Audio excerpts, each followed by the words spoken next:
Have you ever finished a mix and said to yourself that you felt like you were missing something in your kick? You had the attack of the kick, you can hear it, it was cutting through your mix, but you felt like something was missing. You felt like you were missing that bottom, that real true weight, that thing that feels and thumps in your chest. Well, today what I'm gonna do is I'm gonna show you how to add all that body, all that weight and character to your kick without actually being destructive to the original kick and really giving you that feeling and sensation that you desire when it comes to your true low end. Let's add some weight to your kick. Let me show you how to do it. So right now what I'm gonna do is I'm going to bypass our effect back and forth. I'm gonna play it without the effect and then with the effect. Please listen on headphones, like really good headphones, or at the very least, monitors. So I'm gonna take this back and forth. I want you to listen to this. I'm going to play it without our effect first. Listen closely.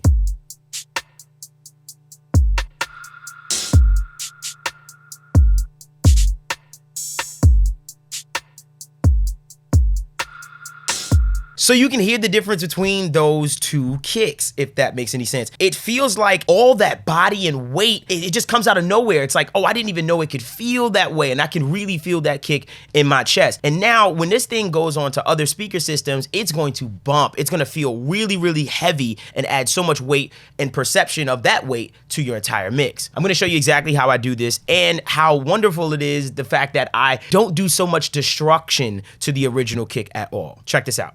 So basically the technique that I'm trying to show you guys is one that I've actually learned from an amazing engineer by the name of Bob Power. And this technique for a lot of engineers is known as the Bob Power effect. Now, what you like to do is you take your kick and you're gonna duplicate it. When you duplicate your kick, the whole kick track, you're gonna duplicate it. What we're gonna do is we're gonna do some parallel compression. We are going to smash this kick. I'm talking rip it. We're gonna smash the kick, and then after that, we're also gonna add a ton of low end and take off the highs. Don't worry, I'm gonna show you this whole thing, but I do wanna give you a grandiose kind of idea of what we're gonna do. We're going to duplicate the kick, smash it, and add a lot of EQ into it, with also taking off a lot of the highs just to give us that ball of audio that we desire. I'm gonna show you exactly how I do it. First thing I did was I duplicated my kick, as you can see here. Right-click, duplicate my kick. For whatever DAW you're working in, I'm sure you know how to duplicate your kick or figure out how to do that. So now we have two kick tracks. As you can see on my side,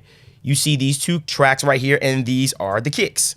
So this is my original kick up top, and this is my second kick at the bottom. Now, how do we process the second kick? So what we're gonna do is, we're gonna look at our kick, and this is what the original kick sounds like.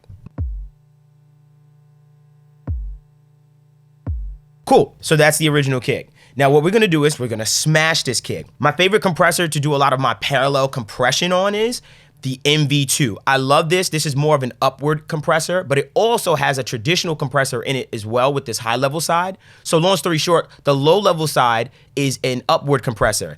And all this basically means in a nutshell is anytime it goes below a certain threshold, it's gonna push that stuff up, as opposed to a traditional compressor. Anytime it goes above a threshold, it's gonna take that down. So it's kind of like a compressor in reverse. It's basically raising that level as opposed to taking away anything from that sound source. So I'm using upward compression, and what that does is it really raises up those nuances that I want. And then I'm also still using the high level side of the MV2 to really crush it and really smash it. So now I'm getting this huge ball of audio that is like pinpointing, centered in the mix, and it just feels really crushed. What does that sound like?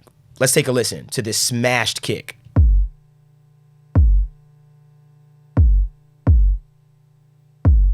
So it's smashed. It is a tight ball of audio. Next thing we're gonna do is we're gonna add this Pui Tech.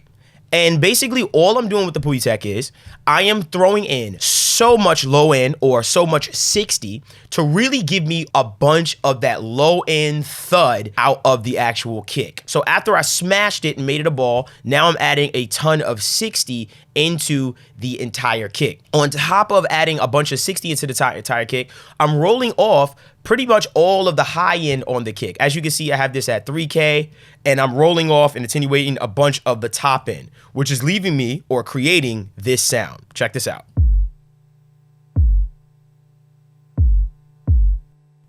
So as you can hear, it's basically sounds like just thud. That's the whole sound. And now what we're gonna do is we're gonna take this new copy of the kick that is completely smashed and just a thud and ball of audio, and we're gonna blend that with the original. And now when we blend that with the original, I'm retaining all the sound as far as the original kick with now this added thud that's there. Now for anyone that's thinking about phase in that nature, hey, do me a favor, just check your phase. If you feel like you're getting some cancellation and losing something, compensate for that. Flip the phase. Make sure that you check your phase. That's what I'll leave it at. Nonetheless, I'm just gonna show you this technique. We can get into phase maybe in another video, but check your phase, okay? Just to make sure. What does this kick sound like now with the new kick that we've just integrated into it? So basically, I'm gonna do the same thing again. I'm gonna solo it. I'm gonna take the parallel kick in and out so you can get an idea of what it sounds like and what we've created. So let's mute this and bypass it back and forth. Check this out.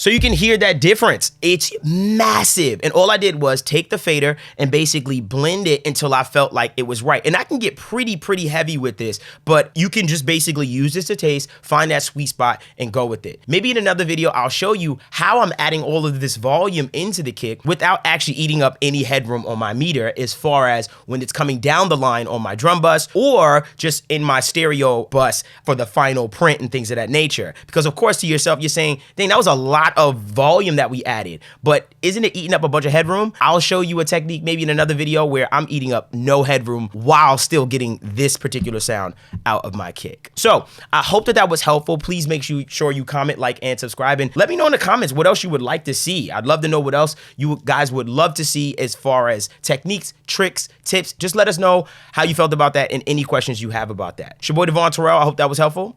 Until next time.